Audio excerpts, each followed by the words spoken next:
con trastorno de la hemostasia. El último capítulo que nos toca hablar de sangre. Después ya pasamos directamente a respiratorio. ¿Sí? Bueno, dimos un tiempo importante para que se vayan incorporando sus compañeros. Estamos pocos. No sé qué pasó del resto. De igual manera, vamos a ir aceptándole a medida se vayan pidiendo la solicitud.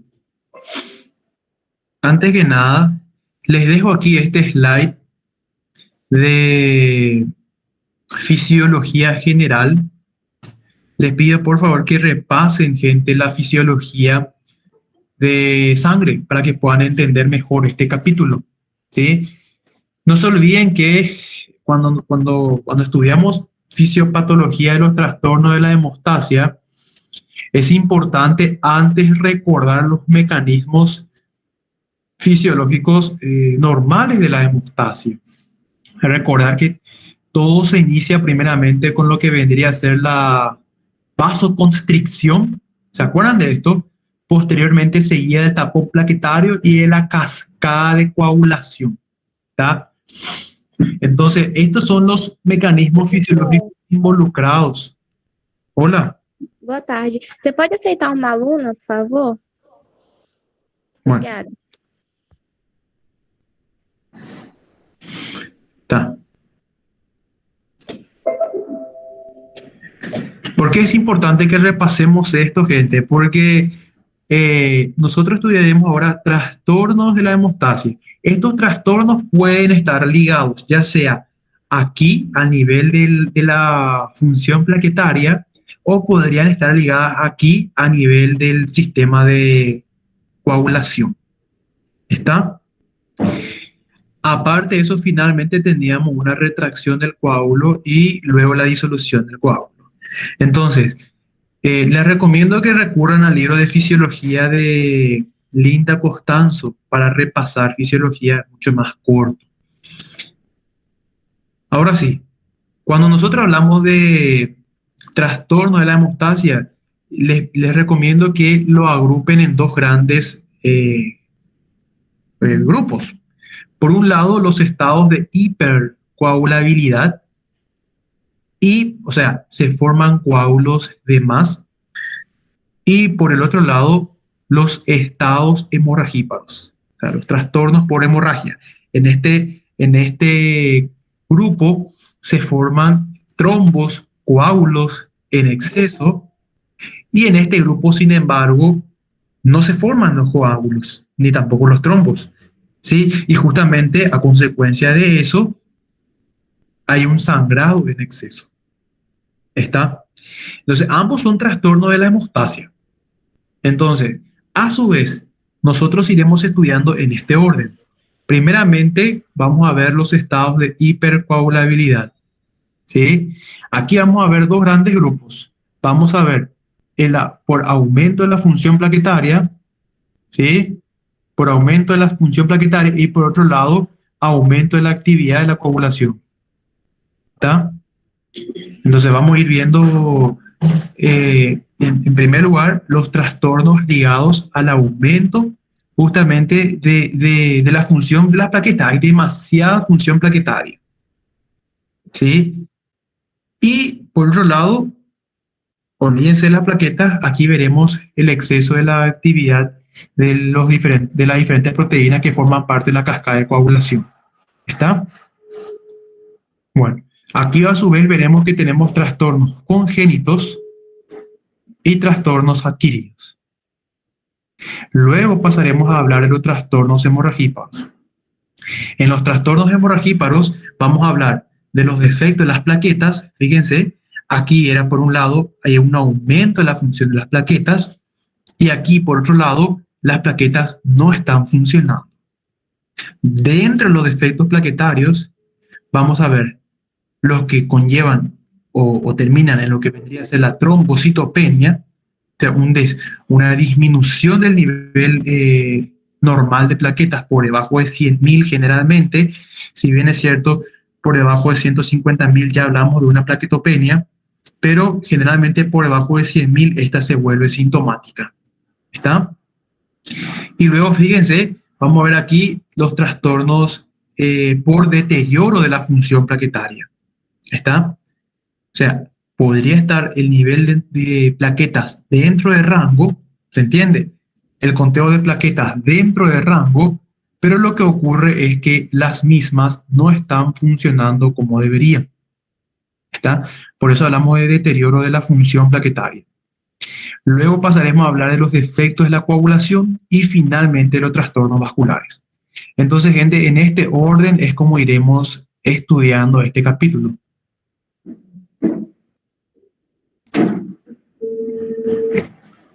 Bueno, comenzamos entonces, gente, con los estados de hipercoagulabilidad.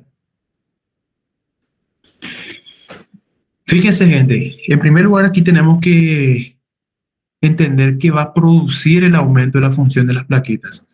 Va a producir adherencia plaquetaria, ¿está? Luego, la formación del coágulo de plaqueta, ¿está? Y finalmente, la alteración del flujo sanguíneo. Recordemos, gente, que lo que ocurre aquí es que uno de los tres elementos de la triada de Virchow, ¿está? Recordemos la triada de Virchow, gente, ¿sí? Por un lado, ustedes tenían cualquier estado de hipercoagulabilidad que justamente acompañado de un daño endotelial o en este caso alteración de flujo sanguíneo conlleve y termine produciendo lo que vendría a ser en este caso el aumento de la función de las plaquetas. ¿Sí? Fíjense, gente, todo esto va a terminar causando alteración del flujo, ¿está? Fíjense, más alteración del flujo, el flujo sanguíneo que normalmente vendría a ser laminar, ahora pasará a ser turbulento. Y ese flujo turbulento terminará justamente predisponiendo a estos sujetos a producir trombos. ¿Está? Aparte de eso, la propia alteración del flujo sanguíneo va a terminar produciendo más daño a nivel endotelial. ¿Sí? Mucho daño a nivel endotelial. Otro elemento de la triada de Virchow, que en este caso estaría terminando en la formación de estos trombos. Y fíjense, aumento de la sensibilidad a los factores de adhesividad y agregación plaquetaria. ¿Sí? Ahora, fíjense, aquí les pongo algunas de las causas más frecuentes de aumento de la función plaquetaria. ¿Está? Por ejemplo, la aterosclerosis de por sí, ¿sí? La formación de estas placas de ateroma en la íntima de nuestras arterias, justamente predispone a qué? A alteración del flujo sanguíneo. Entonces, las placas de ateroma producen ¿qué cosa? Alteración del flujo sanguíneo. Y la alteración del flujo sanguíneo produce un aumento a su vez de la función plaquetaria. ¿Está? Aparte de eso, la diabetes. Seguramente ustedes recordarán que, como ya hemos comentado, creo, anteriormente, la hiperglicemia, ¿está? La hiperglicemia, el exceso de azúcar en sangre, es muy tóxico para el endotelio vascular, ¿está? Produce mucho daño a nivel endotelial. Fíjense, gente, ¿sí? Y el daño a nivel endotelial, ustedes recordarán que terminará produciendo la agregación de las plaquetas sobre el sitio lesional. No se olviden que el daño a nivel del endotelio vascular expone a la membrana basal subyacente altamente trombogénica. ¿Se acordarán de eso? Entonces, al exponerse la membrana basal altamente trombogénica, ¿sí? Eso produce y estimula la adherencia de las plaquetas a ese nivel y la posterior formación del trombo plaquetario. ¿Sí? ¿Está? Y recuérdense, justamente por eso, eso explica el por qué cuando ustedes lean más adelante un poquito complicaciones de la diabetes, una de las complicaciones más frecuentes del paciente diabético son justamente las coagulopatías. ¿Está? Las coagulopatías en general. Por este fenómeno aquí. El tabaquismo de por sí también ¿sí? Que inhibe mucho la función de la proteína C. ¿Recuerdan la proteína C cuando estudiábamos cascada de la coagulación? Nosotros mencionábamos que la proteína C es una importante proteína que actúa justamente como un anticoagulante natural, ¿sí? Evita la formación de coágulos y no solamente eso, también inclusive, me imagino que recordarán, lo describía el Guyton, si existiera un coágulo, actúa como un fibrinolítico, o sea, destruye al coágulo, ¿sí? El tabaquismo de por sí. Por esa razón, entonces, la proteína C, perdón, y el tabaquismo, ¿qué es lo que hace? Inhibe la función de la proteína C. Más trombo, está más trombo. La dislipidemia, ustedes seguramente recordarán por fisiopatología de la inflamación, nosotros habíamos comentado en la aterosclerosis que ocurre un exceso de colesterol en la túnica íntima de estas arterias. ¿Recuerdan eso, gente? Habíamos mencionado dentro de lo que eran enfermedades por acúmulo, ¿está? Acumulaciones. ¿Recuerdan? Entonces las dislipidemias, otro responsable de la formación de estas placas de ateroma, ¿sí? Algunos mecanismos inmunológicos inclusive, hay ciertas trastornos, ciertas condiciones, muchas veces infecciosas, ya sean virales, muchas veces bacterianas, o no necesariamente condiciones infecciosas, sino que también ciertos trastornos que por ser proinflamatorias predisponen como mecanismo inmunológico a la formación de trombos. ¿Sí? A ver, los anticuerpos que se forman durante la fase aguda de la infección por COVID-19, por ejemplo, ¿sí? Termina produciendo ¿qué cosa? Justamente muchos trombos, ¿está? Termina produciendo muchos trombos, ¿sí? Entonces, comento nada más esto como un ejemplo rápido, ya que ustedes recordarán que el virus de por sí, el COVID-19, es un importante protrombótico, ¿está? Entonces, eso solamente para hilar y relacionar un poquitito cómo es que los mecanismos inmunológicos están relacionados justamente en la formación también de la trombosis, en la génesis de trombosis, ¿está? Y aparte de eso, las trombocitosis, ¿está? La hiperplaquetosis, ¿sí?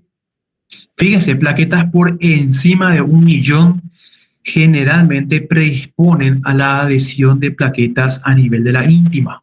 Importante también que recuerden esto, ¿está? Entonces, podemos tener trastornos fíjense, volvamos aquí un ratito, trastornos hemorragíparos por trombocitopenia y trastornos por hipercoagulabilidad a consecuencia de un aumento de la función plaquetaria por un aumento del número de plaquetas. Entonces, la trombocitosis, la hiperplaquetosis, produce hipercoagulabilidad y la trombocitopenia produce trastornos hemorragíparos. ¿Tá? Yo le he dejado aquí los datos más importantes. Por ejemplo, generalmente o sea, plaquetas por encima de 1 millón, hipercoagulabilidad. Plaquetas por debajo de 100.000, trastornos hemorragíparos. Por debajo de 50.000, hemorragias postraumatismo. Y plaquetas por debajo de 20.000, generalmente ya hemorragia espontánea. Epistaxis nasal, sí, o sea, sangrado nasal, gingivorragia, ¿está? O sea, sangrado de mucosas de gingival, sangrado de mucosa nasal, ¿está? Generalmente ya ante situaciones de descenso importante del nivel de plaquetas, ¿está? Entonces, esos son datos, gente, que ustedes tienen que manejar porque si estamos ante un caso de hemorragia espontánea, significa que estamos ante un nivel de plaquetas muy bajo, generalmente por debajo de 20.000. Entonces, gente, le dejo aquí como un pequeño resumen las causas más frecuentes de alteraciones de la función plaquetaria. ¿Está? Justamente por eso, gente, a estos pacientes, que viven con estas condiciones de base, muchas veces, ¿qué hacemos? ¿Mm? Administramos un antiagregante plaquetario, ¿verdad? No en todos los casos, pero generalmente hacemos eso. Por ejemplo, esto todos vendrían a ser por lo menos un punto para una escala bastante conocida, que les voy a mostrar, que sería importante ya que ustedes lo vayan manejando. Entonces, si yo tengo una de las tantas causas de aumento de la función plaquetaria, entonces podríamos valorar la prescripción de antiagregante plaquetario a dosis justamente profiláctica. Por ejemplo, un ácido acetil salicílico a 125 miligramos aproximadamente sería una dosis profiláctica para estos sujetos que viven con estos cuadros. ¿Está? Y no solamente eso, cuando veamos ahora aumento de la actividad de la coagulación. Aquí pues el problema es cuando yo analizo trastornos por hipercoagulabilidad. Fíjense, gente, yo estoy analizando trastornos por hipercoagulabilidad. No estamos saliendo de ahí. Yo puedo estar formando trombos en exceso por aumento de la función plaquetaria, o puedo estar coagulando de más esa sangre. Ojo, gente, recuerden la piedra angular de estos trastornos. Por un lado, o ustedes, no voy a decir ustedes, un sujeto X está predispuesto a generar trombos, entonces, por aumento de la función plaquetaria, y por otro lado, está predispuesto a tener coágulos, por aumento de la actividad de la coagulación. Hay algunos trastornos congénitos, gente, pero hay algunos trastornos adquiridos que son mucho más frecuentes, que vamos a ir viendo. Fíjense, gente, por ejemplo, éstasis por inmovilización, infarto agudo de miocardio, hiperviscosidad, neoplasias, hiperestrogenismo, anticonceptivos orales, tabaquismo, obesidad, son todos estados o situaciones de base que predisponen al sujeto más bien a aumentar las probabilidades de tener coágulos en el sistema vascular.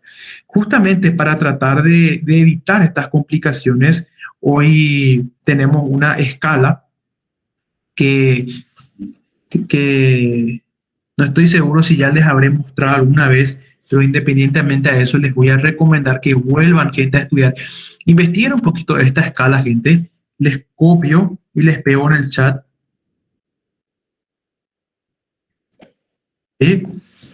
Esta vendría a ser la versión más actualizada de la escala de chats. ¿Está? Anteriormente llamado solamente escala de chats, hoy hablamos de chats 2 BASC. ¿Está? ¿Y por qué les recomiendo? Esto es cierto, esto es más bien tema de clínica médica, del quinto año de la facultad.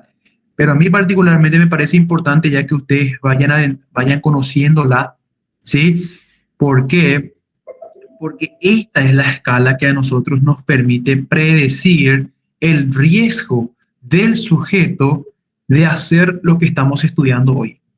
La pregunta es, ¿cuál es el riesgo del sujeto de hacernos trastornos por aumento de la función plaquetaria? O sea, ¿cuál es el riesgo del sujeto de hacer trombos? ¿Y cuál es el riesgo del sujeto de hacer coágulos? Esa es la pregunta que nos tenemos que hacer. Justamente para dar respuesta a esa problemática, hoy nosotros tenemos una escala que nos auxilia en esa duda, que es la escala que le estoy presentando ahora. ¿Está? Si bien es cierto, en un principio esta escala se emitió justamente para una cierta población de individuos que vendrían a ser los que padecían de fibrilación auricular, una arritmia sumamente frecuente en la práctica clínica, en la cardiología de por sí. De hecho, que la taquiarritmia más frecuente es la fibrilación auricular. ¿Está? Entonces, ¿qué pasó? En un principio, en un momento, y ojo, gente, ya hablando de fibrilación auricular, entiendan que la fibrilación auricular de por sí, las arritmias en general, sobre todo la fibrilación auricular, que es sumamente frecuente, es una causa adquirida muy frecuente de aumento de la actividad de coagulación. ¿Está? Entonces, recordemos un poquito eso. Aquí, gente, esta lista es interminable. Yo les pongo aquí los más frecuentes. Aquí, por ejemplo, podríamos agregarle fibrilación auricular. ¿Está? Entonces, ¿qué sucede? En un principio, pues, los primeros médicos se dieron cuenta de que estos sujetos con fibrilación auricular hacían muchas placas, muchas complicaciones por coagulación, está por hipercoagulabilidad. Entonces salió esta escala que ahora nos ayuda a predecir cuándo mandarla al sujeto ya con una antiagregación plaquetaria, porque tiene riesgos de hacernos esto, gente. Fíjense, de hacernos aumento de la función plaquetaria. O yo lo voy a mandar anticoagulado porque tiene riesgo ya más bien de hacer un aumento de la actividad de la coagulación. Aquí está el problema, gente, ¿está? Entonces, hoy en día, aunque la escala haya salido en un principio, fíjense, aquí tenemos, fíjense, trata justamente de evaluar factores de riesgo, fíjense, para determinar el riesgo de tromboembolismo en pacientes con fibrilación auricular. ¿Tá? Entonces, fíjense, esto a nosotros nos permite predecir cuándo sería recomendable mandar al sujeto con una antiagregación o una anticoagulación. ¿Está? Fíjense, por ejemplo, si es portador de insuficiencia cardíaca congestiva, ¿está? Ya, o disfunción ventricular izquierda, esto sería un punto, ¿está? Si el sujeto es cardiópata, entendamos que de base el sujeto cardiópata ya se recomienda con un punto mandarle antiagregado. ¿Por qué? Porque tiene riesgo de hacernos aumento de la función plaquetaria. Fíjense un poquito, gente, aquí abajo van a tener un punto ácido acetil salicílico o anticoagulante oral. Ya depende mucho del contexto clínico, ¿está? Y 2 puntos, sí o sí anticoagulante. Aquí ya no hay más, no hay nada que decir, ¿está?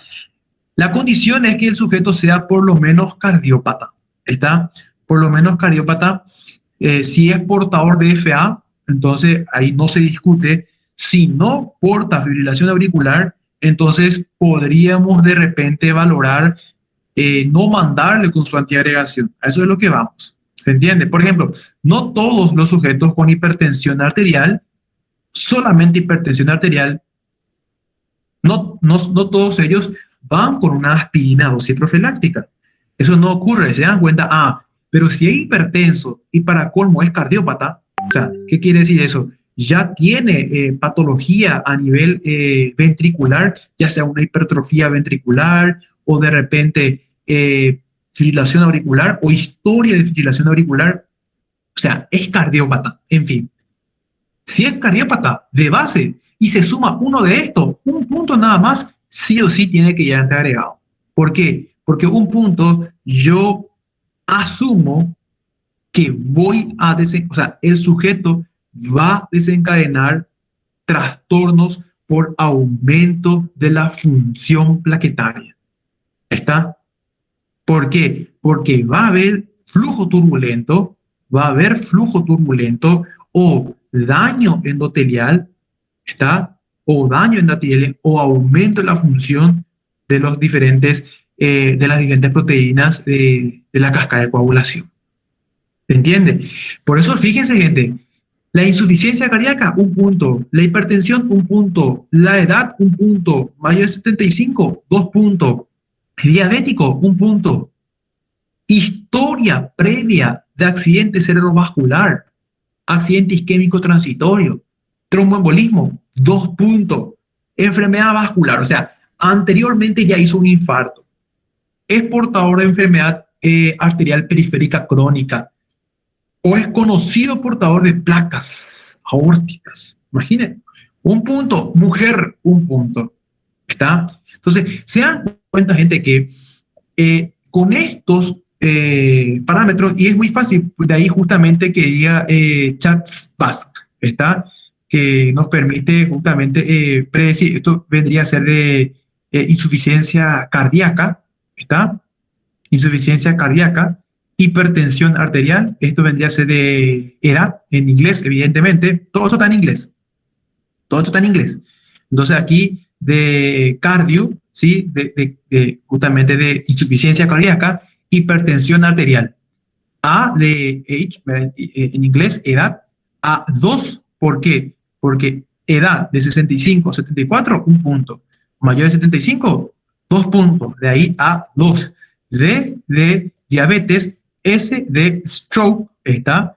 O sea, historia previa de accidente cerebrovascular. Recuerden, ACV, ictus o stroke, stroke se escribe, es en inglés, vendría a ser ACV. Entonces, S es 2, porque ictus es 2 puntos. V, que vendría a ser de vascular, patología vascular previa, ¿sí? Aquí tenemos, disculpen, va de vascular y SC de categoría de sexo, ¿está? Categoría de sexo, sería en este caso sexo femenino, un punto. Ahora, repito, no todas las mujeres se van con su antiagregación plaquetaria. ¿Se entiende, gente? O sea, no porque seas mujer ya tenés que tomar aspirina de por vida, porque aquí te dice un punto, aspirina a dosis profiláctica. Fíjese, se recomienda entre 75 a 325 miligramos al día. Y bueno, nosotros hacemos en la práctica médica 125 como hábito a dosis profiláctica. Ahora, yo le pregunto, ¿todas las mujeres toman aspirina? Claro que no, gente. Ahora, ¿cuándo una mujer toma aspirina? Cuando es cardiópata. Si la mujer es cardiópata, ¿qué quiere decir eso, gente? Una mujer cardiópata, ¿qué quiere decir eso? Que haya ya tenido, que ya tenga repercusión orgánica a nivel de la masa miocárdica, tiene que ir antiagregada. ¿Se entiende? ¿Sí? ¿Por qué? Porque yo asumo que esa paciente va a desencadenar lo que nosotros estamos viendo ahora, alteraciones de la función plaquetaria. Ah, y si esa mujer te hizo un infarto, si la alteración de la función plaquetaria, disculpen, si el riesgo de aumentar la función plaquetaria es porque ella hizo un infarto, ¿está? Bueno, en la urgencia manejamos el infarto. La pregunta es, ¿cómo le mandamos de alta? ¿Verdad? ¿Cómo se va de alta esa mujer? Bueno, se va a ir por lo menos con su tratamiento de insuficiencia, porque alguna insuficiencia va a ser dependiendo del infarto, pero la pregunta es, ¿cómo le mando? ¿Le mando antiagregada o le mando anticoagulada? Esa fue la gran pregunta que muchas veces uno se hace. Claro que siempre se recomienda la interconsulta con cardiología, siempre, siempre, siempre, pero muchas veces vos sos el médico de sala y no sos cardiólogo y tenés que saberlo. Entonces, vos le mandás de alta de sala de internados con un tratamiento estándar, un tratamiento, por así decirlo, estandarizado y con su orden de interconsulta con cardiología para que el cardiólogo reajuste el tratamiento de ser necesario, el especialista, el subespecialista. ¿Se entiende? Ahora la pregunta es, ¿será que la paciente va a acudir al cardiólogo enseguida, al día siguiente? No ocurre eso. Consulta a la semana o a las 2 semanas o al mes o nunca. Entonces, por eso nosotros tenemos que manejar el tratamiento estandarizado. Entonces, ustedes irán estudiando a lo largo de su formación y después con la práctica van a ir aprendiendo. Y la pregunta que se harán es, ¿cómo yo le mando? ¿Le mando con su aspirina o le mando con su anticoagulación? ¿Tá? Y porque usted, y le llaman anticoagulada, porque mal no le va a hacer. No, no es así, gente. Y la anticoagulación tiene también sus complicaciones y tiene sus contraindicaciones. No es que a todo el mundo le vamos a mandar anticoagulado. Entonces, pero si es una mujer la que te infartó, entonces tiene que ir anticoagulada. Tiene que ir anticoagulada. ¿Por qué? porque ya hay historias de patología vascular, va a haber una insuficiencia cardíaca y es mujer. 2 puntos, se recomienda que vaya anticoagulada. Ese es el mensaje. Y este es, gente, el esquema que usan los cardiólogos en el momento de valorar si van a mandar como antiagregado o anticoagulado al paciente. Y ni qué decir si tiene 65 años, ahí peor. Si es una mujer con 65 años que te hizo un infarto, mujer de 65 que te hizo un infarto, sí o sí queda con algún grado de insuficiencia. Por lo menos una insuficiencia clase A o clase B, ya van a ir viendo ustedes más adelante, pero ¿qué va a pasar? Esa paciente te hace esto, gente, ¿sí? Te hace aumento de la actividad de la coagulación por trastorno adquirido, ¿está? Por su infarto agudo de miocardio. Entonces, por eso justamente por eso trato de dar este enfoque para que ustedes entiendan la necesidad de estudiar esto que estamos estudiando, porque muchas veces cuando uno lee en el libro, uno no le encuentra un poco la utilidad de esto. Parece que uno estudia nomás y no sabe si es útil o no. Y en realidad, gente, yo le digo que es muy útil. Ya más adelante en el quinto y sexto año de la facultad se van a dar cuenta, pero para tratar de hacer contraste con lo que es la práctica, les presento este esquema. Fíjense, gente, entonces aquí ustedes, si van sumando los puntos, ustedes pueden ir relacionando con el porcentaje de riesgo de accidente cerebrovascular, inclusive, que el sujeto le pueda hacer. Imagínense, está tener 9 puntos, 15% de riesgo de accidente cerebrovascular. Está, bueno, gente, este esquema pueden ponerlo así mismo en la internet, les sale gratis. ¿Está? Esta es la más actualizada, 2014 creo que salió, 2010, ¿está? Esta es la más actualizada, ¿sí? Hay varias antes, por lo menos 2. Entonces, yo pregunto, ¿se entiende más o menos? ¿Se entiende la importancia de aprender nuestros trastornos? Entender, por un lado, que ustedes tienen los trastornos por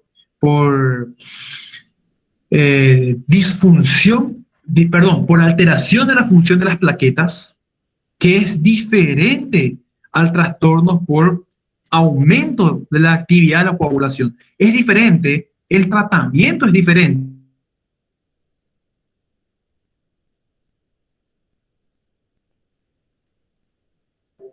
Lógico es. Si aquí, si aquí tenés demasiadas plaquetas funcionando, vamos a dar un antiagregante. Y si aquí tenés demasiado coágulo formándose, vamos a dar un anticoagulante. ¿Está? Aquí, gente, antes de pasar, fíjense, yo les dejo en realidad solamente a modo de comentario, no vamos a entrar en detalles.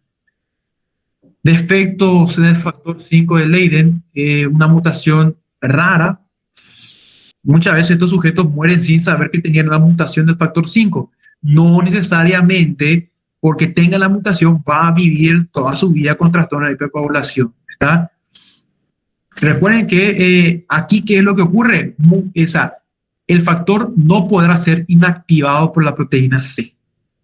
Imagínense. Recuerden, gente, yo estoy hablando acá de esto, yo asumo que recordarán el factor 5, la coagulación. ¿Está?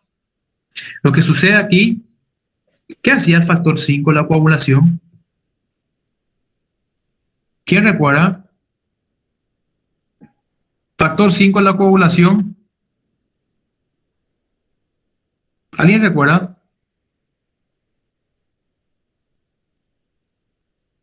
¿Cómo se llamaba el factor 5? De Leiden. Ya dijimos, ya abajo está. ¿Está? ¿Qué hace el factor 5, gente? ¿Mm? Bueno, gente, recuerden simplemente que el factor 5 ya es la mutación. En realidad, el factor 5 de Leiden ya es la mutación. ¿Está? Ya es la mutación de uno de los factores de la coagulación. Aquí, fíjense.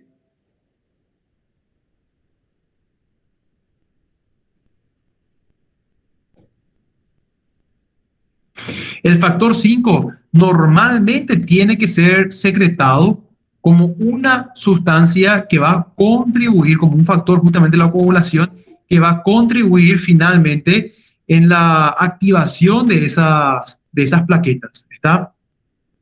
O sea, la plaqueta. Entonces, lo que sucede aquí es que muta el gen que codifica al factor 5. ¿Está? ¿Sí? Y ahí hablamos del factor 5 de Leiden.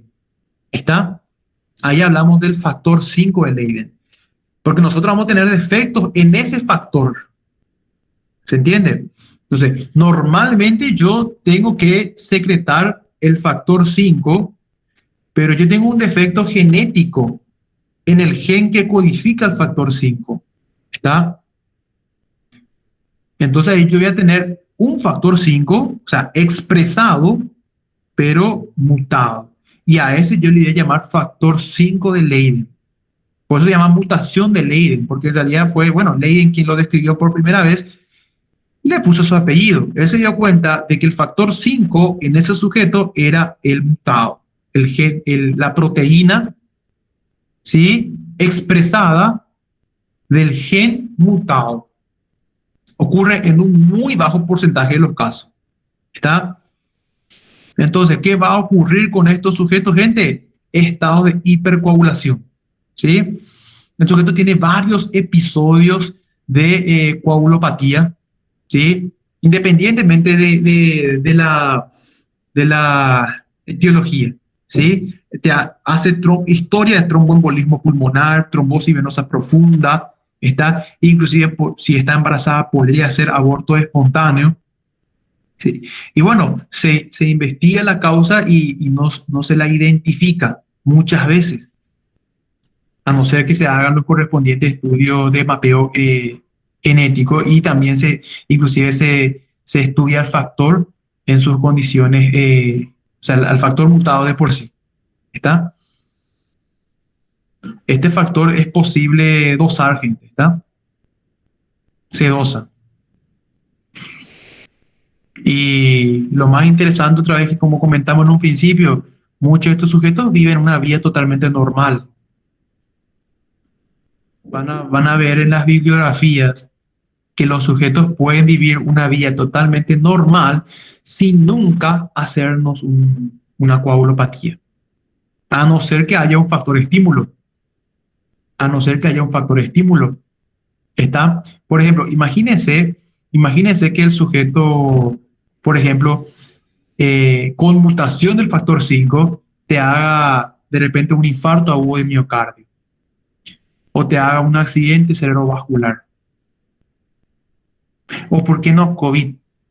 Ya que COVID-19 tiene su forma de presentación protrombótica, ¿se entiende?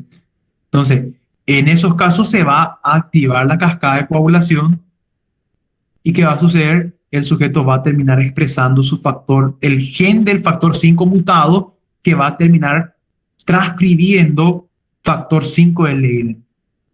¿Está? Bueno. Entonces, ¿qué va a suceder, gente? ¿Qué va a suceder? Una vez que el factor 5, el gen, o sea, el factor 5 de Leiden se exprese, él mismo no va a poder, o sea, no va a parar, va a entrar en un ciclo vicioso y no va a dejar de producir coágulos. ¿Por qué? Porque no va a poder ser inactivado por la proteína C. ¿Se acuerdan que la proteína C activada, evidentemente, la proteína C en su versión activada, justamente lo que hace es inhibir al factor 5 y de esa manera actúa como un anticoagulante. Recuerden que no confundan proteína C con la proteína C de la coagulación, gente. Diferente a la proteína C reactiva. No mezclan aquí las cosas. Digo este comentario porque ya me preguntaron en el grupo anterior, le metió aquí a la proteína C reactiva. No le metan aquí, no mezclen una cosa con la otra, ¿está? Entonces lo que ocurre aquí es que la proteína C no puede reconocer a este factor 5 de Leiden. No la reconoce como el factor 5 normal. Entonces no la inactiva. Entonces el factor 5 de Leiden va a seguir en la cascada de coagulación y va a terminar produciendo coágulos en exceso. ¿Está? Entonces, en esa idea radica justamente el trastorno por factor 5 de Leiden. Claro que tiene que haber un factor estímulo, ¿está? Hay también déficit otro. Ahora, fíjese, puede ser que falte la propia proteína C. Puede ser que el sujeto tenga, o sea, el gen del factor 5 está normal, no tiene ninguna alteración, está, pero el problema está en el gen ahora que codifica la proteína C. Fíjense, entonces vos puedes tener un buen factor 5, pero no tenés, fíjense, quién la inhiba. No tenés quién la inhiba. Una vez más, el factor 5 va a volver a generar coágulo. Recuerden, gente, que el factor 5 es procoagulante. ¿Está? Favorece la formación del coágulo. ¿Está? Entonces puede ser que tengamos una deficiencia en la proteína C o deficiencia en cualquier otra proteína eh, reguladora de la cascada de coagulación. La titrombina, la proteína S. ¿Ya? Entonces todas esas proteínas de la cascada de coagulación, fíjense, el déficit en las mismas termina con trastornos congénitos o el propio aumento de la homocisteína. Recuérdense que la homocisteína de por sí es tóxico, es muy tóxico para el organismo. Es un producto de desecho natural, es un producto de desecho natural, pero en concentraciones elevadas es muy tóxico para, para el torrente sanguíneo y ni qué decir para el sistema de órganos, sobre todo para el cerebro, cardio, renal. ¿Tá? Naturalmente la homocisteína tiene que ser eliminada a medida que va siendo producida, ¿sí? Y lo peor es, justamente en esto se fundamenta también la fisiopatología del tabaquismo de por sí. El tabaquismo, ustedes entiendan que en el tabaquismo lo que ocurre es un aumento posterior a la homocisteína, pero adquirido. Aquí hablamos de un aumento de homocisteína a nivel genético por problemas en la correcta eliminación de la misma. Aquí hablamos de un trastorno congénito. ¿Tá? El sujeto produce homocisteína en exceso, pero aquí el tabaquismo produce un aumento adquirido de la homocisteína. Recuérdense que la homocisteína normalmente tiene que convertirse a metionina para poder ser eliminado. ¿Está? Entonces, ¿qué pasa? El tabaco de por sí interfiere la correcta conversión de homocisteína en metionina y cisteína, que al final es un precursor de la metionina. No sé si. Entonces, ¿qué pasa? No se elimina la homocisteína en exceso también en el tabaquismo. El tabaquismo produce un concentrado importantísimo de homocisteína en sangre. Está, que evidentemente es dañino para corazón, eh, cerebro, riñón y pulmón. ¿Está? Esto ya habíamos hablado, trastorno adquirido, éstasis por inmovilización, ¿sí? Recuerden, gente, la éstasis como un importante eh, factor desencadenante de aumento de la actividad de la coagulación. ¿Está? Por inmovilización propiamente dicho. De ahí la importancia justamente de movilizarle un poquito a ese sujeto que no está pudiendo, paciente internado, ¿sí? Hay que recomendarle un poquito, si es que se puede movilizar, evidentemente, mover las piernas, evitar la éstasis, ¿sí? Como ya comentamos, infarto agudo de miocardio, hiperviscosidad, trastornos neoplásicos. Bueno, le dejo aquí unos cuantos ejemplos, ¿sí?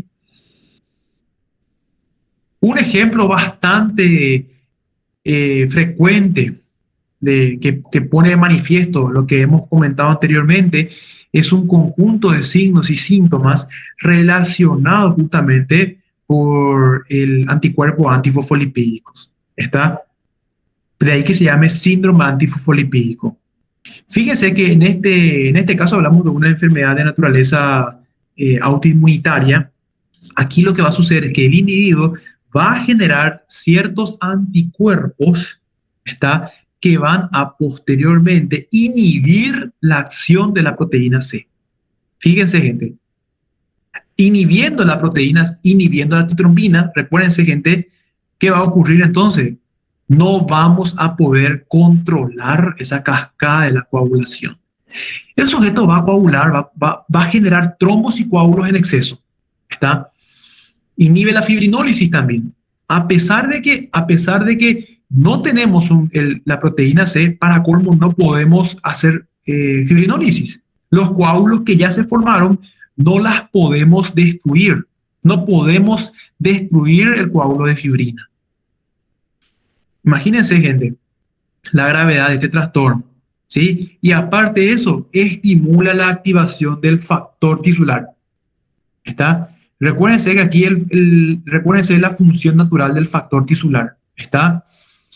¿Sí? Inicia la vía extrínseca de la coagulación. Recuérdense, ¿sí? El factor gatillo para la vía extrínseca de la coagulación. ¿Sí? Importante también cofactor para otras proteínas de la coagulación. Entonces, dicho de otra manera, ¿qué hace el factor tisular? Es un procoagulante. ¿Está? Entonces, fíjense, va a haber un aumento de la estimulación del factor tisular y una disminución de la fibrinólisis. Esto, gente, va a terminar produciendo los signos y síntomas que caracterizan a esta enfermedad. Entonces, si yo les digo que en estos sujetos hay anticuerpos que están inhibiendo la capacidad del sujeto de controlar la formación de los coágulos, entonces evidentemente, y de trombos al mismo tiempo, ¿está? Entonces evidentemente, ¿cuáles les parece que van a ser sus signos y síntomas? Trombosis, ¿está? Te van a hacer trombosis arteriales, trombosis venosas, ¿está? Por doquier. Trombosis arteriovenosas, ¿está? Y evidentemente luego, ¿qué pasa? Ese trombo se puede desprender y puede viajar a lo largo de la circulación sistémica. Te puede hacer infarto del miocardio, te puede hacer accidente cerebrovascular, tromboembolismo pulmonar, trombosis venosa profunda previamente, ¿está? Y fíjense, abortos en el caso de que la mujer evidentemente esté embarazada, ¿sí? Recuérdense entonces que aquí el sujeto no puede controlar la formación de estas placas de, de plaquetas y posteriormente de fibrina, porque no se puede eliminar. Y al mismo tiempo va consumiendo todas las plaquetas en la formación de esas placas. Entonces disminuye el conteo de trombocitos, trombocitopenia, ¿está? Y abortos frecuentes. Entonces, esta vendría a ser la triada clínica sugestiva de síndrome antifosfolipídico. ¿Está? Recordar entonces trombosis, ¿sí? Arteriovenosas, plaquetopenia y aborto frecuente. Hablamos de aborto frecuente, por lo menos 3 abortos consecutivos, gente. ¿Está? Muchas veces 3 abortos, sobre todo por encima de la semana 10 del embarazo. ¿Está? Por encima de la semana 10 el embarazo, gente, porque antes en realidad se piensan en otros trastornos como ya sean insuficiencia en la adherencia a nivel endometrial. Bueno, varias otras cuestiones que ustedes van a ir estudiando en ginecología. Por eso en realidad es aborto, aquí me faltó aborto frecuente, ¿sí? Semana 10 para arriba. ¿Ah? Semana 10 para arriba. ¿Sí? Semana 10 para arriba, gente.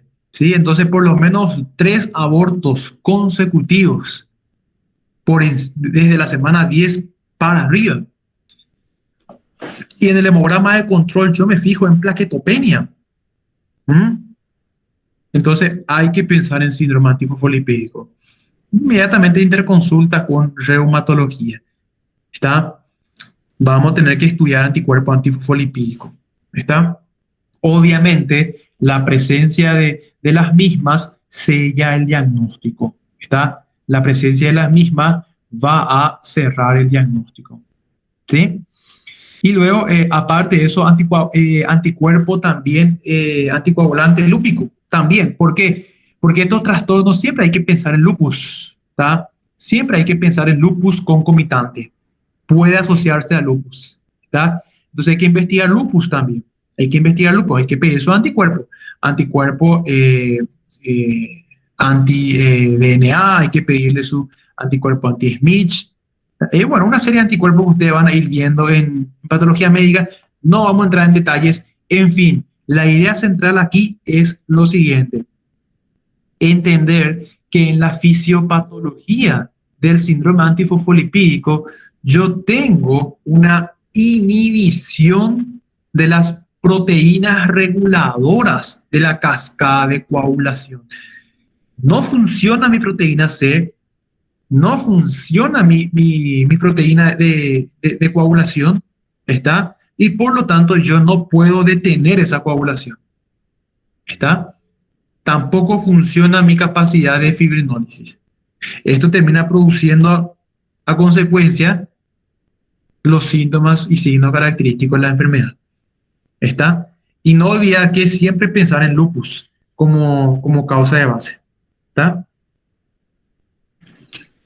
También fíjense, síndrome antifosfolipídico catastrófico, bueno, ya depende mucho de los síntomas, ¿está? Otra entidad clínica, aquí sin embargo, ya no basta solamente con antiagregar, porque aquí el tratamiento, ¿qué les parece que va a ser el tratamiento, gente?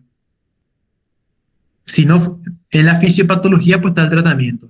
Entonces, básicamente lo que hay que hacer es anticoagular, anticoagular y antiagregar, anticoagular y antiagregar.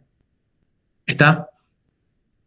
Hay que anticoagular. Va a ir por lo menos con su aspirina, va a ir con su ácido acetil salicílico y va a ir con su dabigatran o con un rivaroxaban. Evidentemente el reumatólogo es el que toma la decisión final. Uno, por lo menos teóricamente, tiene que manejar el tratamiento así teórico. ¿Por qué? Porque muchas veces estos sujetos te caen y vos tenés que por lo menos saber asesorarles, saber que tienen que tomar tal medicamento.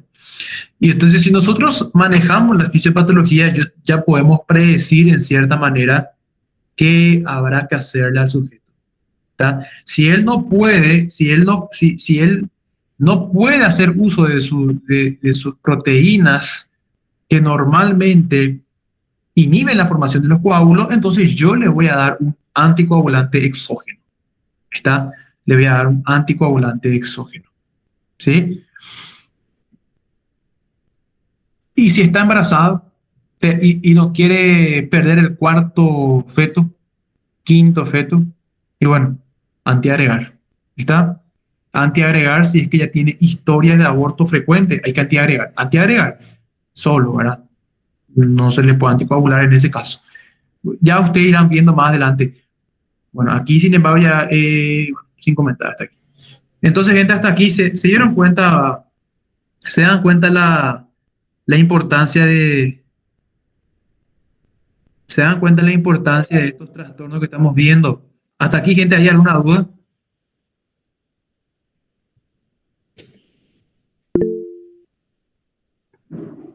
Bueno,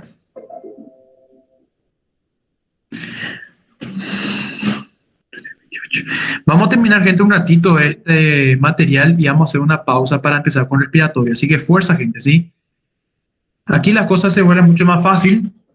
Vamos a ir viendo que los efectos, ahora pasamos al trastornos hemorragíparos, ¿está? Vamos a ver primero, hace rato hablamos de que las plaquetas funcionan de más. Hay un aumento de la función de la plaqueta. Ahora al revés, hay una disminución de la función de la plaqueta. Está un defecto plaquetario, ¿sí? Hace rato había demasiado, podría haber demasiada plaqueta, aquí sin embargo hay muy poca plaqueta, 100.000 unidades por ml de sangre. Esto termina condicionando a trastornos hemorragíparos, ¿sí? Como ya habíamos comentado, menor a 10.000 o 20.000, les puse más adelante, generalmente hemorragia espontánea, ¿está? Hemorragia nasal, gingival, hemorragia digestiva, hemorragia génico-urinaria, espontáneo por debajo de 20.000 unidades por ml de sangre, ¿sí? Las causas de plaquetopenia pueden ser varias, gente. En realidad, yo no les preparé aquí un esquema, pero me gustaría que ustedes lo hagan en sus casas. De la misma manera en que veíamos ese esquema allá anteriormente en anemias, dijimos, las anemias pueden ser centrales y periféricas, dijimos, ¿verdad? Las plaquetopenias, gente, también pueden ser centrales o periféricas. De la misma manera, ¿está? Solamente que, o sea, las plaquetopenias que son centrales son por disminución de la producción. ¿Está? Las plaquetopenias centrales, gente, son por disminución de la producción. Y las plaquetopenias periféricas, sin embargo, son por aumento de la destrucción. Y disminución de la producción, una anemia central. ¿Está? Y las anemias periféricas por acumulación excesiva, o sea, y por aumento de la destrucción. ¿Está? Como iremos bien. Ahora, aquí nosotros tenemos dos grandes tipos de trastornos. La trombocitopenia, por un lado, o sea, hay poca plaqueta y el deterioro de la función plaquetaria. No confundan trombocitopenia con trombocitopatía. Son dos cosas totalmente diferentes. ¿Está? La trombocitopenia, en la trombocitopenia lo que tendremos vendría a ser una disminución del nivel de plaquetas por debajo del rango de normalidad. Aquí tenemos una enfermedad nada más. Puede ser que el conteo de plaquetas esté normal, pero lo que sucede es una alteración en la fisiología plaquetaria. ¿Está? Fíjense aquí, gente, vamos a tener trombocitopenia inducida por fármacos. ¿Está? Aquí por un lado tendremos la trombocitopenia inducida por fármacos. Luego vamos a tener lo que vendría a ser la PTI, púrpura trombocitopénica idiopática. ¿Está? La púrpura trombocitopénica idiopática y la púrpura trombótica trombocitopénica. ¿Sí? Ahora, ustedes se estarán preguntando quién es por disminución de la producción y quién es por aumento de la destrucción. Y aquí tenemos que razonar nomás un poquito. Primeramente, con el número 2, fíjese, púrpura trombocitopénica, dice. ¿Sí? Idiopática. Aquí tenemos una disminución del conteo de plaquetas y no sabemos por qué. Termina produciendo hemorragias espontáneas. ¿Sí? El conteo bajo de plaquetas, pero no sabemos exactamente por qué. ¿Está? No sabemos exactamente la naturaleza de la trombocitopenia. Asumimos evidentemente que hay una reacción autoinmunitaria, anticuerpos que lo que hacen es marcan a estas plaquetas de forma errónea y posteriormente estas plaquetas son destruidas a nivel del vaso, ¿sí? Entonces, ¿qué pasa? Es una trombocitopenia por aumento de la destrucción. Vamos a ir viendo, gente, les puse un pequeño resumencito. Aquí lo que yo quiero que ustedes entiendan es que de la misma manera en que en anemia vimos anemia central y periférica, aquí yo tengo plaquetopenia central y periférico. Está aquí. Vamos a avanzar un poquitito. Plaquetopenia central y periférico. ¿Está? Fíjense, ustedes ya hablan de plaquetopenia con las plaquetas por debajo de 100.000 unidades por ml de sangre. ¿Está? Generalmente por debajo de 50.000, como habíamos comentado, tenemos hemorragia post-trauma. Y por debajo de 20.000 hablamos de hemorragias espontáneas. ¿Sí? ¿Qué quiere decir eso? Sangrado de nariz, sangrado de gingival, que es lo más frecuente. ¿Está? Lo más frecuente. Ahora, la pregunta que nosotros tenemos que hacernos es, ¿a consecuencia de qué es la trombocitopenia?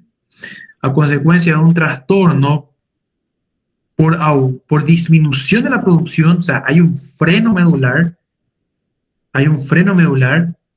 o por alteración en la destrucción. Hay un aumento de la destrucción de estas plaquetas. Esta entonces ocurre en la médula ósea y esta ocurre a nivel de los vasos sanguíneos. Fíjense, aquí hay una disminución de la producción de los megacariocitos. No se producen los megacariocitos. ¿Está? Aquí, sin embargo, hay una destrucción periférica de las mismas. ¿Está? Fíjense que la disminución de la producción de los megacariocitos puede deberse a consecuencia de una trombopoiesis ineficaz. Aquí va a entrar, gente, la anemia megaloblástica. Aquí entra la anemia megaloblástica, trombopoiesis ineficaz. Recuerden que nosotros habíamos comentado cuando vimos anemia megaloblástica. ¿Recuerdan la anemia megaloblástica? Primeramente, habíamos mencionado que la megaloblástica es un ejemplo de anemia central, ¿sí? Sí, anemia central o A regenerativa, habíamos comentado, por deficiencia vitamínica, B12, B9, fundamentalmente B12, ¿recuerdan? Y habíamos comentado que también cursa con un descenso del número de plaquetas. ¿Está? Entonces, fíjese que en este caso en particular vamos a hablar de trombocitopenia central por disminución de la producción de plaquetas. Trombopoiesis ineficaz. ¿Está? Aparte de eso, fíjense, podemos tener deficiencia medular.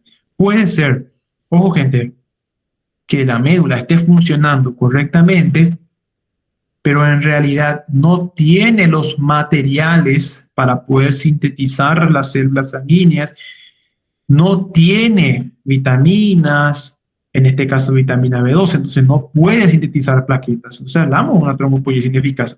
O puede ser que sí tenga las vitaminas, tiene la materia prima, pero la médula no funciona. Entonces, aquí hablamos de insuficiencia medular, deficiencia de la médula ósea. Aquí podemos citarle a las afecciones, a la aplasia medular, ¿está? La mielodisplasia y la invasión medular. Inclusive las drogas, hay ciertos medicamentos, como mencionamos aquí arriba, ya vamos a volver aquí, hay ciertos medicamentos, como mencionamos aquí arriba, que justamente cursan,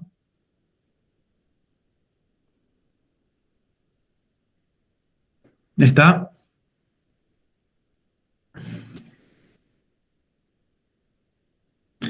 A ver, bueno, voy a poner aquí abajo. Vamos a volver nomás después, gente. Hay ciertos medicamentos entonces que cursan con una disminución de la producción de plaquetas. Y hay otros medicamentos que van a cursar con un aumento de la destrucción de plaquetas. Entonces, fármaco puede estar en ambos grupos. ¿Está? Secundario fármacos y secundario estados carenciales, como habíamos comentado. ¿Está?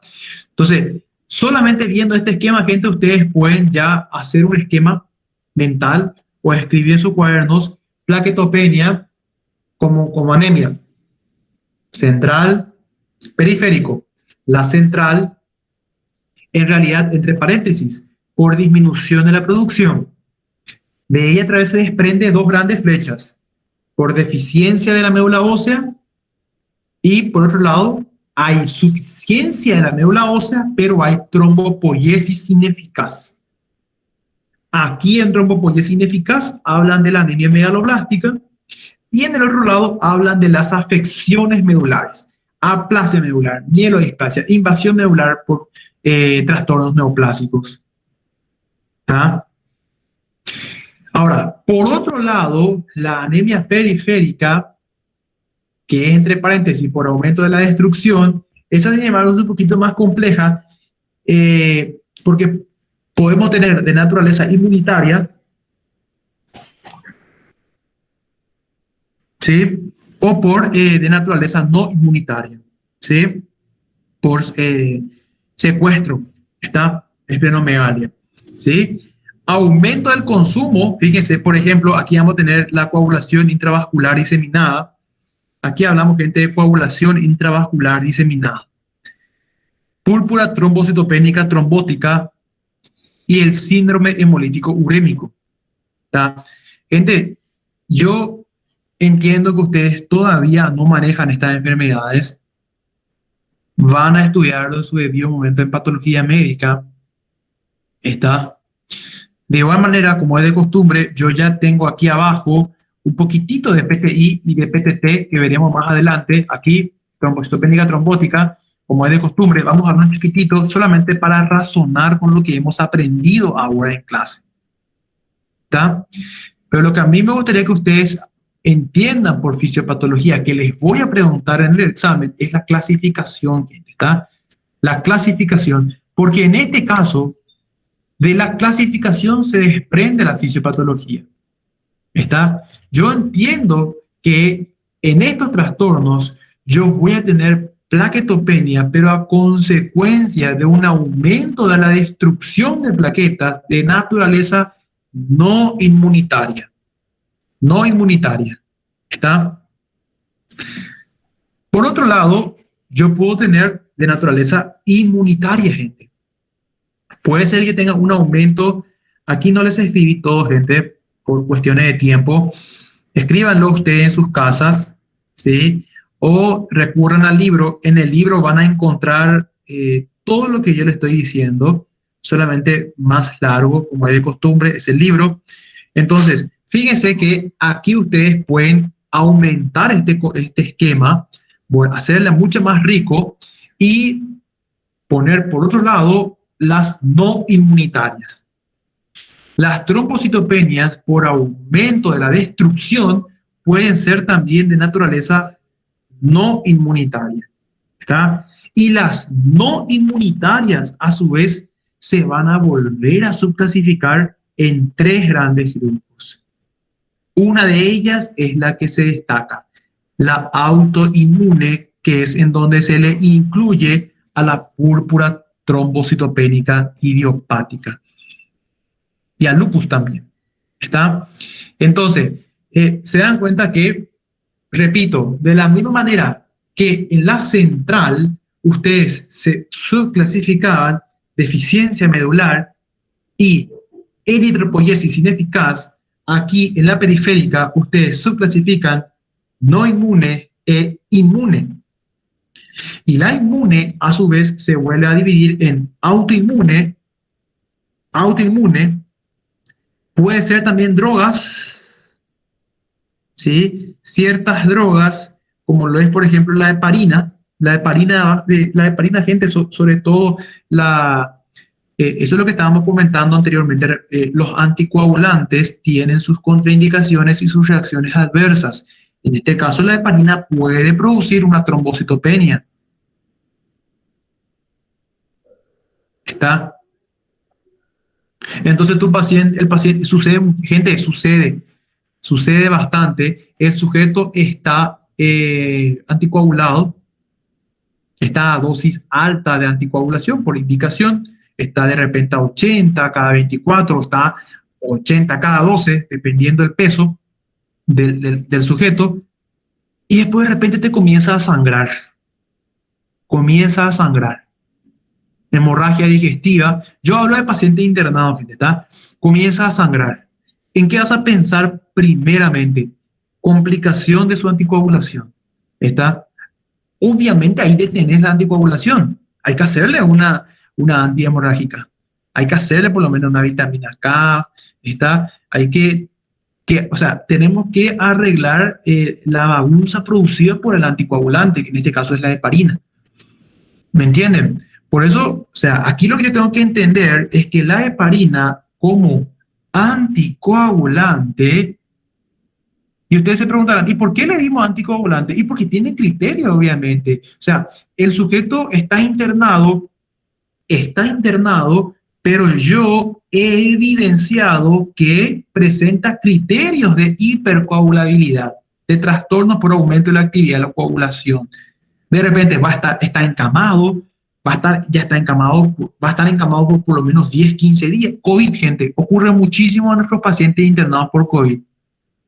¿Sí? Si tenés suerte, te internas por menos de 5 días, pero muchos pacientes permanecen más que 5 días internados, 10, 15, 20 días, dependiendo del sujeto.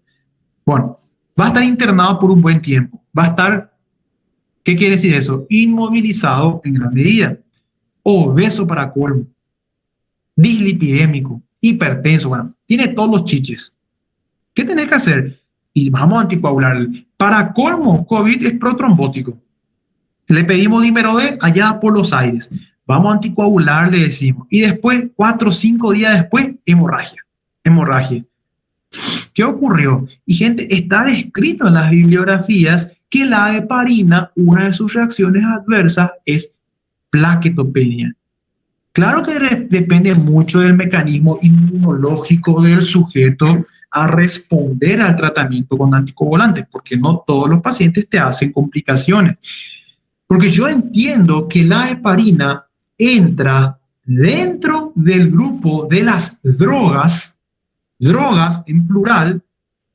Yo estoy comentando solamente la heparina porque yo me imagino que todos aquí conocerán, bastante frecuente. Más adelante irán aprendiendo otras drogas, pero hay drogas que producen trombocitopenia de origen central y hay otras drogas que producen trombocitopenia de origen periférico, como lo es la heparina. De naturaleza inmunitaria, gente. De naturaleza inmunitaria. Entonces, inmune puede ser a su vez por drogas, puede ser autoinmune y aloinmunización. Si mal no recuerdo, ya no lo recuerdo bien. Aloinmunización, ni le meten a su cabeza cosas raras ahí de inmunología, ¿sí? Que se vean los subespecialistas, como decimos cuando estamos exponiendo. Esa no es mi parte, decimos ahora. Bueno, entonces, vamos a manejar lo que es frecuente nada más nosotros, ¿sí? Entonces, las drogas por un lado y por otro lado, entonces, las enfermedades autoinmunitarias. Entonces, se dan cuenta, gente, estos esquemas que nosotros estamos haciendo mentalmente, yo por cuestiones de tiempo no pude ponerle aquí así todo con cuadraditos y flechitas, mapa conceptual como lo hice con anemia, está bueno, pero la idea está plantada, está el objetivo general, por así decirlo, ya les he pasado y me gustaría que ustedes en sus casas hagan estos esquemas, sean esquemáticos para en la mente poder ubicarse cuando el año que viene, en el quinto y en el sexto, estén estudiando las patologías clínicas. ¿Por qué? Va a llegar el año que viene y ustedes van a tener que estudiar PTI. Van a tener que estudiar PTI, púrpura trombocitopénica idiopática o inmunitaria, como quieran llamarlo. Lo mínimo que ustedes tienen que saber, porque ya cursaron fisiopatología, es el concepto. O sea, ubicarlo dentro de su esquema mental. Si yo me he estudiado el esquema que tantas veces estamos repitiendo ahora, ustedes tendrían que saber decirme que la PTI vendría a ser un trastorno por trombocitopenia, como su nombre justamente lo dice, está un trastorno por trombocitopenia, ¿sí? A consecuencia del aumento de la destrucción de las plaquetas. O sea, es una trombocitopenia periférica, gente. Es una trombocitopenia periférica, no es central. El problema no está en la médula ósea, el problema está afuera. Se están destruyendo mis plaquetas afuera. Exactamente en el vaso. Pero aumento la destrucción de plaquetas. Yo he estudiado fisiopatología. Yo ya sé que es de naturaleza inmunitaria. Exactamente, fíjense, es destrucción de plaqueta, es inmune, es autoinmune. Exactamente, yo sé que es autoinmunitaria. ¿Por qué? Porque yo me he estudiado que aquí se forman anticuerpos y estos anticuerpos se fijan a sus antígenos específicos en la membrana plasmática de las plaquetas y hacen que estas plaquetas sean extrañas. Les convierten a las plaquetas en extraño. Está en extraño. Entonces, ¿qué pasa? El macrófago, cuando la plaqueta pase por el vaso, el macrófago no le va a reconocer, gente. No le va a reconocer. Entonces, ¿qué va a hacer el macrófago en su inocencia? Su función. ¿Para qué ella nació? Pues para destruir células extrañas y anormales que pasen por la sangre a nivel del vaso. Entonces, destruye estas plaquetas anormales. Por eso es una enfermedad autoinmune, gente. Básicamente lo que hizo este anticuerpo fue le enmascaró a la plaqueta, para que no la reconozca el macrófago. ¿Se dan cuenta? Es tan sencillo la fisiopatología. Básicamente lo que ocurrió y lo que ocurre hoy con esta plena pandemia. De repente tuvimos que usar todo el mundo tapabocas y después ya nadie más nos reconocimos entre nosotros. Es increíble como vos pasás por la calle y le mirás a alguien y no le reconoces, porque vivimos con tapabocas. Y lo más simpático es, gente, yo digo, a mí particularmente me pareció simpático porque tengo mi colega de guardia en el IPS y ya hacía 6 o 7 meses que hago guardia con él y nunca yo le vi nunca le vi sin tapabocas, imagínense. 7 meses aproximadamente, nunca le vi sin tapabocas, gorrito, porque pues, como estamos en contingencia respiratoria en el área de COVID, nos vestimos con el mameluco, el tapaboca, el gorrito y el protector facial. Entonces, bueno, 7 meses yo solamente lo vi así. Y hasta que de repente en el estacionamiento, ya hace cuestión de un par de semanas, le veo sin tapabocas. Imagínense. Y él me mira así, y yo le miro así, y nos miramos así medio extraño. Le saludo, no le saludo. Oh, le digo, le saludo, le saludo. Yo le saludé a un extraño, él me saludó. En la siguiente guardia, él me pregunta, ¿dónde me estacionaste? Yo siempre estaciono en tal lugar. Yo también estaciono en tal lugar. ¿En serio? Y bueno, era el que la vez pasada sí. Bueno, no sé por qué les estoy contando esta historia. En fin, un pequeño comentario nada más. Lo que pasa aquí también. O sea, literalmente lo que sucedió aquí fue lo mismo. A la plaqueta le pusieron un tapabocas, que en este caso es el anticuerpo, el IgG, producido por nuestro cuerpo, se fijó a la membrana plasmática de la plaqueta e inmediatamente la plaqueta pasa como extraño para el resto de nuestro sistema inmune, en este caso el macrófago. El macrófago le mira así, tipo extraño, ¿quién vos sos? Como yo le miré al goleo. No, no te conozco, la agarra, le fagocita, le destruye.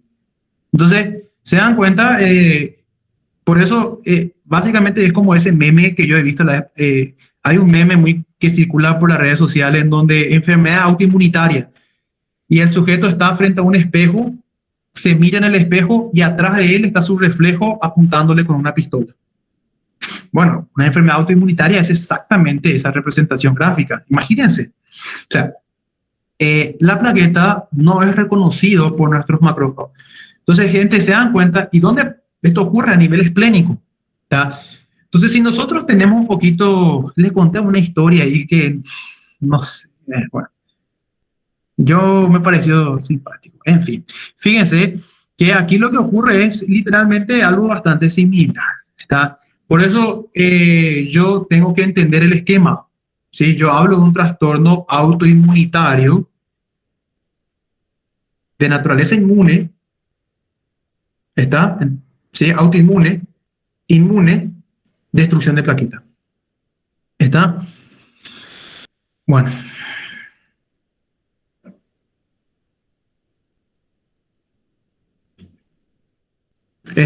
Pues, a consecuencia, gente, va a llegar un momento que el vaso va a destruir tanto esas plaquetas, va a llegar a debajo de 20.000 y va a haber púrpura, sangrados espontáneos en tejido celular subcutáneo.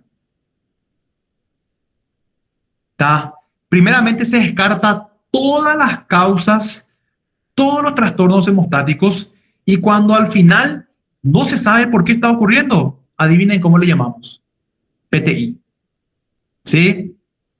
La PTI es de diagnóstico por descarte. O sea, se descartan todas las causas conocidas y cuando ya no hay más nada que decir, y bueno, PTI, idiopático. No sabemos por qué ocurre, simplemente ocurre. Está, bueno, eh, Doctor, permiso. sí, El nombre púrpura dice respecto a las lesiones de la piel mismo, ¿o no? claro, claro. ¿Se acuerdan cuando vimos en el capítulo, en qué capítulo habíamos visto púrpura? En hemodinamia, ¿se acuerdan? Habíamos visto la definición de petequia, ¿sí? Púrpura, hematoma, ¿sí? ¿Se acuerdan de eso, gente? ¿Qué eran las púrpuras? ¿Quién recuerda?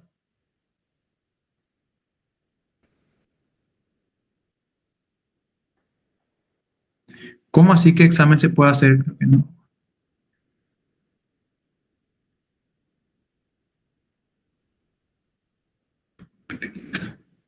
Sí, bueno, no estamos mal.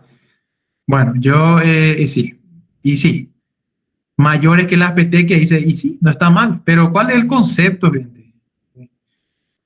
Es como, Adriani me hace acordar a un compañero mío que en el quinto grado, imagínense, vean cómo me acuerdo, en el quinto grado de la escuela, la profesora de ciencias preguntó, ¿qué es el SIDA? ¿Qué es el SIDA? Y yo escribí como, bueno, escribí, el SIDA es el síndrome de inmunodeficiencia adquirida a consecuencia de la infección por el virus de la inmunodeficiencia humana. Quinto grado, gente, imagínense. Y mi compañero escribió abajo, el SIDA es algo muy malo. Y a los dos nos dio como respuesta correcta. Imagínense cómo marcó eso en mi memoria y hasta ahora aún me acuerdo. Bueno, ahí comprobé que los profesores muchas veces ni ven lo que escribiste en el examen, ya le ponen nomás ya todo ok. No es mi caso, así que, bueno, imagínense. Entonces Adrienne dice, mayor que la petequia, y sí, es cierto, es mayor que la petequia, pero la definición exacta es mancha con más de 2 centímetros más de 2 centímetros. Hemorragia de 3 milímetros o más, dice Eder. A mayor extravasamiento de sangre que en la petequia. Quedan números G plaquetas. Pequeñas regiones de hemorragia. Cierto, pero ¿cuánto es exactamente el diámetro que se considera? ¿Mm? Fíjense acá, Ricardo dice más de 2 centímetros y Eder dice, fíjense, de 3 milímetros o más. ¿Quién recuerda? ¿Mm? ¿Quién da más? ¿Es más de 2 centímetros o 3 milímetros? 3 centímetros, dice Carlota. ¿Mm? Menor a 2 milímetros, gente. Menor. ¿Está? ¿Y púrpura qué era? ¿Púrpura qué era? ¿Petequia qué es? ¿Petequia qué es? Después viene púrpura. ¿Está? ¿Se acuerdan de eso? Púrpura son lesiones entonces de 2 milímetros a 1 centímetro aproximadamente en promedio. Muy bien. De 2 milímetros, exactamente, 3 milímetros o más, hasta 1 centímetro. Equimosis ya es más de 1 centímetro, ¿está? 3 milímetros o más, exactamente. Súper bien, así que cuidado acá, ¿está? Cuidado acá, Ricardo. Así mismo. Entonces, petequia, repito, 2 milímetros para abajo. 1 milímetro, 2 milímetros. Acuérdense, puntos, puntillado. Está petequia. Inmediatamente luego ya viene la púrpura. Púrpura, 3 milímetros para adelante. ¿Está? Alguna bibliografía van a comentar 2 milímetros ya. No vamos a complicarnos. 3 milímetros es más que 2 milímetros. Entonces, muchas bibliografías dicen desde 2 milímetros púrpura y otras dicen desde 3 milímetros. No nos vamos a pelear por eso. Quedamos en 3. ¿Está? 3 milímetros o más, hasta 1 centímetro. Desde 1 centímetro hablábamos de equimosis. ¿Está? Equimosis. No, 1 centímetro para adelante, equimosis. Y generalmente desde 3 centímetros ya hablábamos de hematoma. ¿Está? Entonces, vamos a recordar un poquito eh, esos parámetros, que en realidad son más bien una guía una guía más que una regla. ¿Está? Una guía más que una regla. Si ustedes ven puntos, es petequia. Si ustedes ven un poquitito más grande, pero menos de 1 centímetro, púrpura. Más de 1 centímetro, equimosis. ¿Está? Y más de 2, 3, hematoma. Luego vamos a tener la PTT, gente. Entonces, si quedó claro la PTI, aquí tenemos algunos síntomas: epistaxis, gingivorragia, ¿está? Hemorragia gingival. Estos son todos sangrados espontáneos. Está por debajo de 20.000. Claro, gente, que primero se hacen todos los, se piensa en todas las causas probables y por último se piensa en PTI. ¿Está? Bueno, voy pasando esto. PTT último ya para ir pasando, para ir terminando con este material. En la PTT, sin embargo, la púrpura trombocitopénica, fíjense, trombótica. Bueno, vamos a razonar un poquitito una vez más. Vamos a ubicarnos, como siempre decimos, en el espacio-tiempo, en nuestro esquema, gente, ¿sí? Una vez más, ¿qué tipo de anemia es? ¿Una anemia central o una anemia, plaquetopenia, perdón? ¿Qué tipo de plaquetopenia? ¿Una plaquetopenia central o una plaquetopenia periférica? Esa es la primera pregunta que tenemos que hacer. ¿Está? La PTT va a ser una central o periférico, gente. ¿Quién recuerda? Acabamos de comentar hace un rato. Central. ¿Está?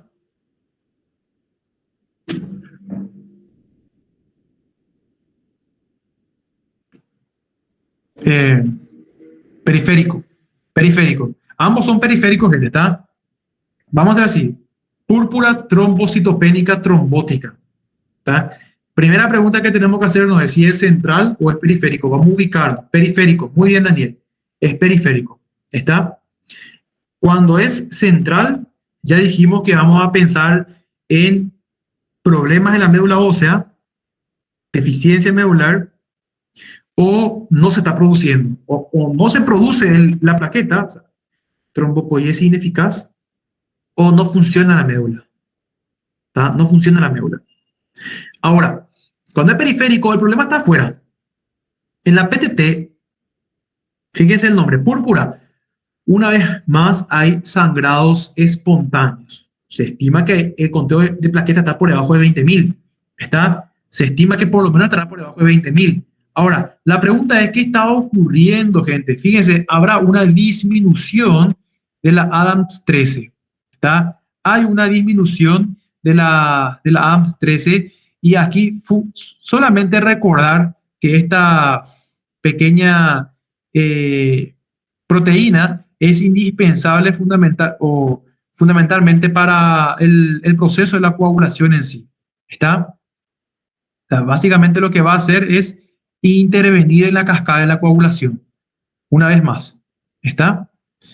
Fíjense que la disminución de esta proteína en particular va a terminar generando justamente la clínica de este trastorno. ¿Sí? No es inmunitario, gente, ¿sí? Anemia hemolítica microangiopática, trombocitopenia y fallo renal. ¿Está? Y en muy contados casos, trastornos neurológicos. Repito, gente, esto es patología médica. Esto vendría a ser síndrome hemolítico. ¿Está? Síndrome hemolítico urémico. Insuficiencia renal, plaquetopenia y anemia hemolítica.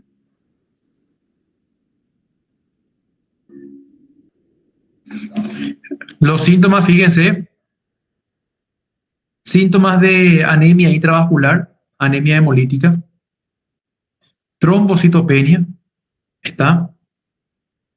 Y trastornos neurológicos en situaciones muy raras. Bueno.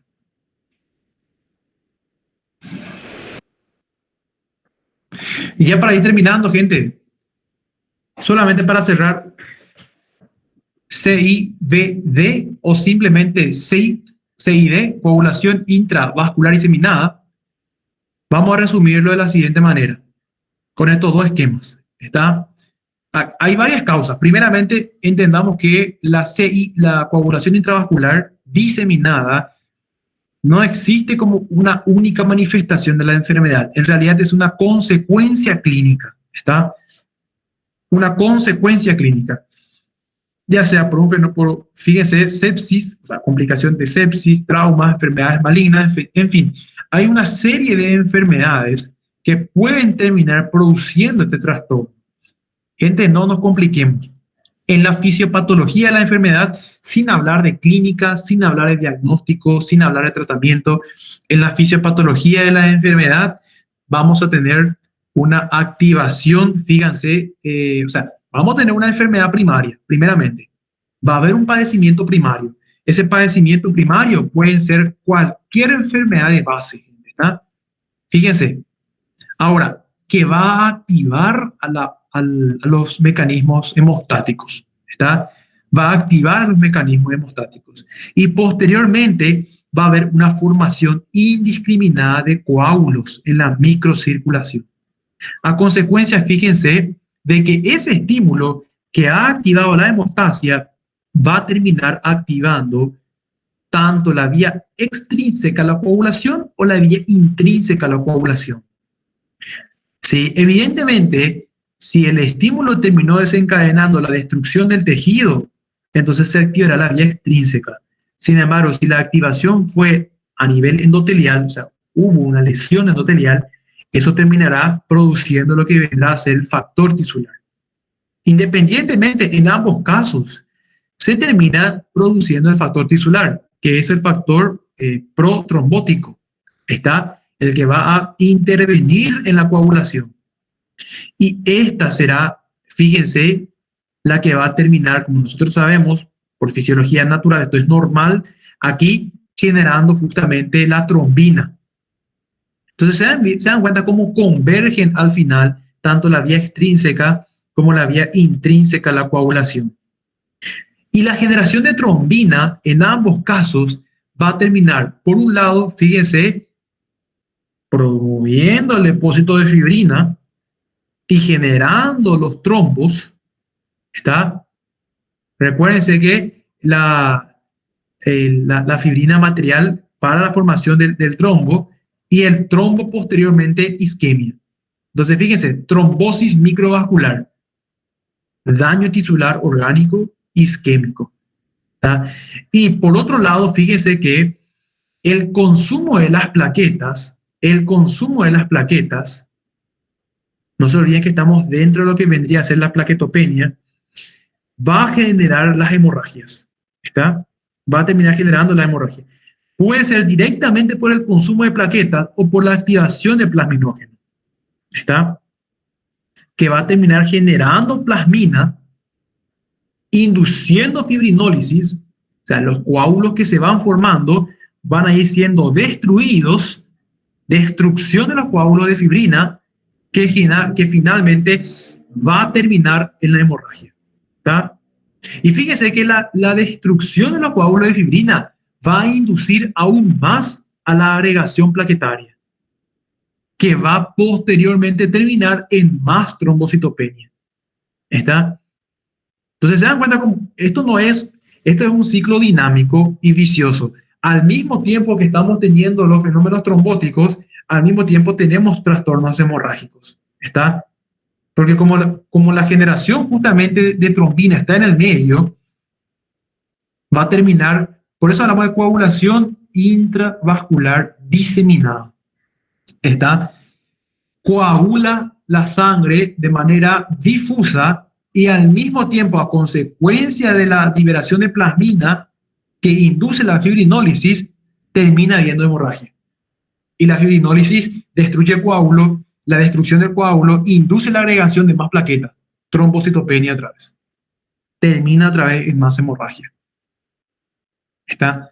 Entonces se dan cuenta, y todo este esquema vendría a ser vendría a ser ya con cada una de las proteínas involucradas. En resumen, ocurre esto, gente, ¿sí? Consumición de los factores de la coagulación, ¿sí? Y luego lisis de los coágulos. ¿Tá? Lisis de los coágulos. Fíjense, hemorragia. ¿Está? Pues fíjense, liberación del dímero D y daño eritrocitario, que justamente se va a evidenciar como esquistocitosis. ¿Está? Formación de esquistocitos en sangre. ¿Sí? Entonces, estas son las causas involucradas. Entonces, coagulación intravascular diseminada, gente, en resumen, o sea, en la fisiopatología de la enfermedad, simplemente tener en cuenta que va a haber una activación de la vía intrínseca y de la vía extrínseca de la coagulación que van a converger en la liberación justamente de factor tisular. ¿Está? No se olviden de esto. Y aquí, desde aquí, es en donde se termina explicando los eventos trombóticos y los eventos hemorrágicos que cursan concomitantemente. ¿Está? O sea, hay destrucción tisular y hay daño endotelial al mismo tiempo. Fíjense, gente. ¿Sí? Trastornos hemorrágicos. Podría ser sepsis, podría ser traumatismo, ¿tá? Puede ser tumores, quemaduras, rechazo de trasplante. ¿Sí? Generalmente la causa es de muy difícil identificación. Bueno, hasta aquí, gente. Terminamos con trastornos hematológicos. Se dieron cuenta el objetivo central de cada capítulo. La idea central, gente, simplemente es la fisiopatología. En el libro de Port van a ver que habla también mucho de clínica. Yo particularmente no les voy a... Lo que sí quiero que recuerden es la triada clínica diagnóstica del síndrome antifosfolipídico. ¿Por qué? Porque se pregunta muchísimo en los exámenes de patología médica, clínica médica y en los exámenes de admisión en la CONAREN. Me imagino que en otros exámenes también se preguntará. Entonces es importante que lo manejen. ¿Está? Eso es lo que vamos a ver de clínica. Hasta aquí entonces, gente, es lo que corresponde a trastorno de la hemostasia. ¿Alguien tiene alguna duda hasta aquí? Podemos dar por finalizado esta unidad y nos introducimos en neumología. ¿Está?